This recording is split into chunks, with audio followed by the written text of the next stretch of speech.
നമസ്കാരം, ഗോവൻ വിശേഷത്തിലേക്ക് സ്വാഗതം. ഗോവ സർക്കാർ അനധികൃത നിർമ്മാണങ്ങൾ നിയമവൽക്കരിക്കുന്നതിനുള്ള 3 പുതിയ നിയമങ്ങൾ ഒക്ടോബർ 4 മുതൽ പ്രാബല്യത്തിൽ വരുമെന്ന് അറിയിച്ചു. കമ്മ്യൂണിദാത് ഭൂമിയിൽ നിർമ്മിച്ച വീടുകൾക്ക് ഗോവ ലെജിസ്ലേറ്റീവ് ഡിപ്ലോമ നമ്പർ 2070 ഭേദഗതി, സർക്കാർ ഭൂമിയിൽ നിർമ്മിച്ച വീടുകൾക്ക് Goa land revenue code act 2025, സ്വകാര്യ ഭൂമിയിൽ നിർമ്മിച്ച വീടുകൾക്ക് Goa regularisation of unauthorised construction bill എന്നിവയാണ് ഈ നിയമങ്ങൾ. 1972 മുമ്പ് നിർമ്മിച്ച വീടുകൾക്ക് 25 രൂപ ചതുരശ്ര മീറ്ററിനും 1973 മുതൽ 1986 വരെയുള്ള കാലഘട്ടത്തിലെ 2014 സർക്കിൾ നിരക്കിൻ്റെ 50%, 1987 മുതൽ 2000 വരെയുള്ള കാലഘട്ടത്തിൽ 75%, 2001 മുതൽ 2014 വരെയുള്ള കാലഘട്ടത്തിൽ പൂർണ്ണ സർക്കിൾ നിരക്ക് എന്നിങ്ങനെ ഫീസ് ഈടാക്കും. കമ്മ്യൂണിദാത് ഭൂമിയിലെ അതിക്രമങ്ങൾക്ക് 20% പിഴ ഈടാക്കും.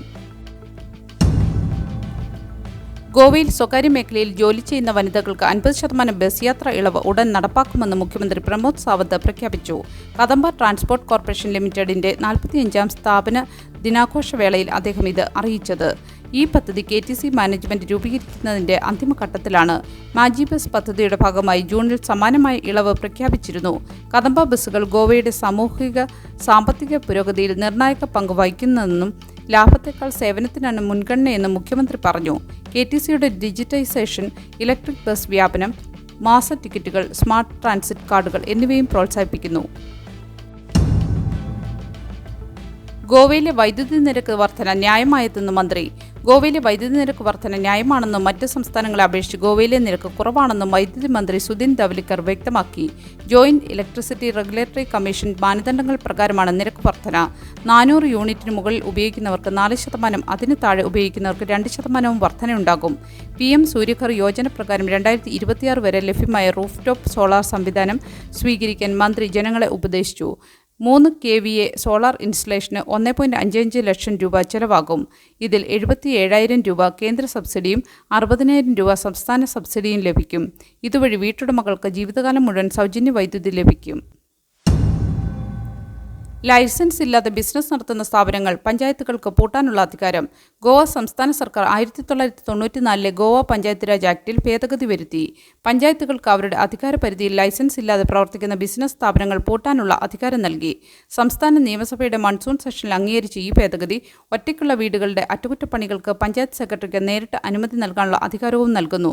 ഇത് പഞ്ചായത്ത് യോഗത്തിന്റെ ആവശ്യമില്ലാതാക്കുന്നു. പുതിയ വകുപ്പ് പ്രകാരം ലൈസൻസ് ഇല്ലാതെ പ്രവർത്തിക്കുന്ന സ്ഥാപനങ്ങൾക്കെതിരെ കർശന നടപടികൾ സ്വീകരിക്കാൻ പഞ്ചായത്തുകൾക്ക് കഴിയും. ഈ നിയമം ബിസിനസ് പ്രവർത്തനങ്ങളിൽ കൂടുതൽ സുതാര്യതയും നിയമവാഴ്ചയും ഉറപ്പാക്കാൻ ലക്ഷ്യമിടുന്നു.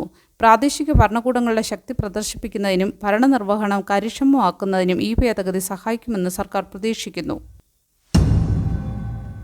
കദംബ ട്രാൻസ്പോർട്ട് കോർപ്പറേഷൻ 2026 ജനുവരിയോടെ പൂർണ്ണ ഡിജിറ്റൽ സേവനങ്ങളിലേക്ക് മാറുമെന്ന് മുഖ്യമന്ത്രി അറിയിച്ചു.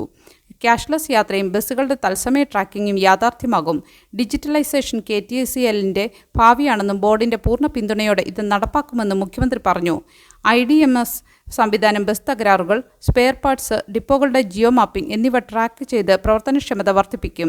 2027ഓടെ 280 പഴയ ബസ്സുകൾ ഒഴിവാക്കി ഇലക്ട്രിക് ലക്ഷറി ബസ്സുകൾ അവതരിപ്പിക്കുമെന്ന് ചെയർമാൻ ഉല്ലാസ് തുവൻകർ അറിയിച്ചു. 150 ഇലക്ട്രിക് ബസ്സുകളും 48 സ്മാർട്ട് സിറ്റി ബസ്സുകളും ഇപ്പോൾ പ്രവർത്തിക്കുന്നു.